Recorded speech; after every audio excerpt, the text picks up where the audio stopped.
I get many, many confessions over the phone.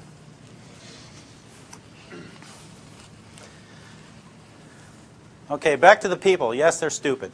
Okay, people are stupid. I had a young man who told me straight up, I'm going to college. I'm going to law school. I'm too smart. You'll never find out what happened. Okay. He was going to Tidewater Community College. The law school of, I suppose. Tidewater Community College. He was the partner to the one who I told you the interview about just a little while ago, where I would ask him what he needed the money for. He was his partner. And he was very smart. So he thought. He thought he was a very intelligent individual. I ended up arresting him 5 times out of his house. His mother hated me. She liked me the first time. She apologized. She didn't really like me much the second time. It got to the point where she really hated me after that. He's doing 8 years upstate. He's very smart because he decided to tell me how smart he was. And in telling me how smart he was, he let it slip that he doesn't sell stolen stuff to pawn shops. He sells it to flea markets because they do not have to report to the state. I know how to drive to a flea market just as good as anyone else and go look for stuff that I'm looking for. So he was trying to impress me with his ability to be smarter than I was, and he confessed.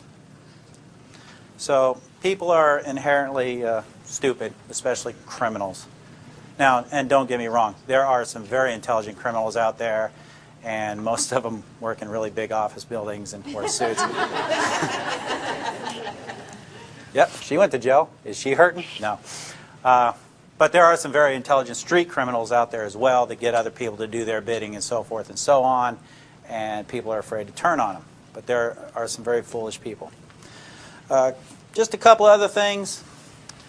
I do a thing usually with younger people, usually between the age of, I try not to deal too much with juveniles, but between the age of 16 and 25, is once they've talked to me.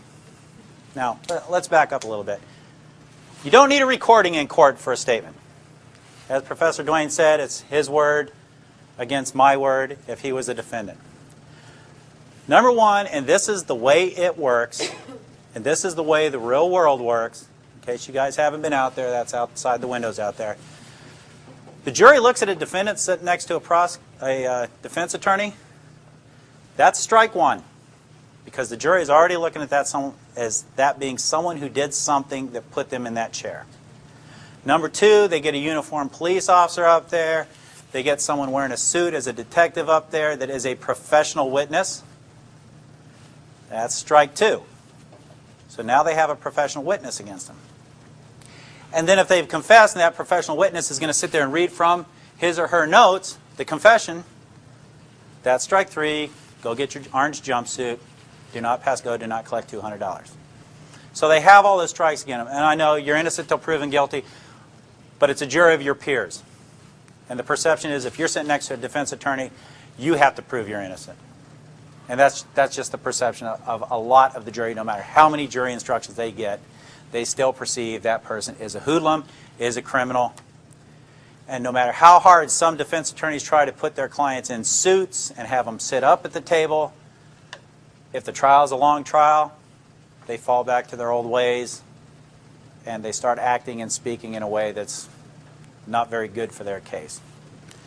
So saying that, you don't have to have a recording. My suppression hearing, a statement was trying to be suppressed because when I record a confession or an interview, because we don't do interrogations, the police. We do not do interrogations. That's a bad, mean, Nazi kind of word, okay? We do interviews, okay?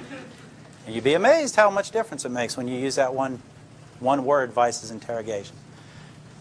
I'll take it off the tape and I'll have my secretary put it to paper.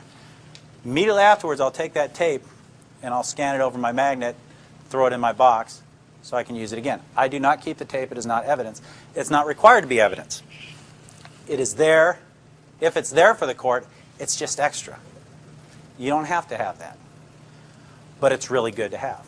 The suppression hearing, he tried to suppress that after I testified. The defense counsel stood up and says, well, Judge, I really don't have anything to say. And the judge, Judge Canada, said, motion denied.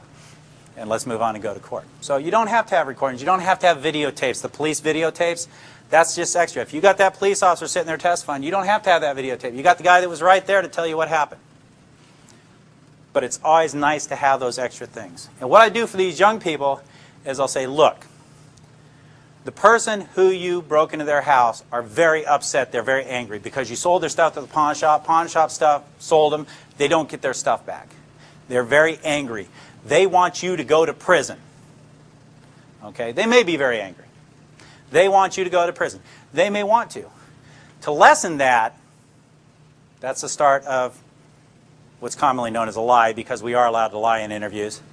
To lessen that, you might want to make them happy. And the reason that's a lie is because when it is a felony in the Commonwealth of Virginia, the victim has nothing to do with the prosecution or how long the people go to prison or any of that kind of stuff. We're prosecuting them, not the victim. But to lessen that, what I'd like you to do is write an apology letter to the person whose house you broke into. Just write it out. Well, how do I write it? In your own words. Just write, I'm sorry for what I did. Then say that, when I broke into your house the other night, whatever.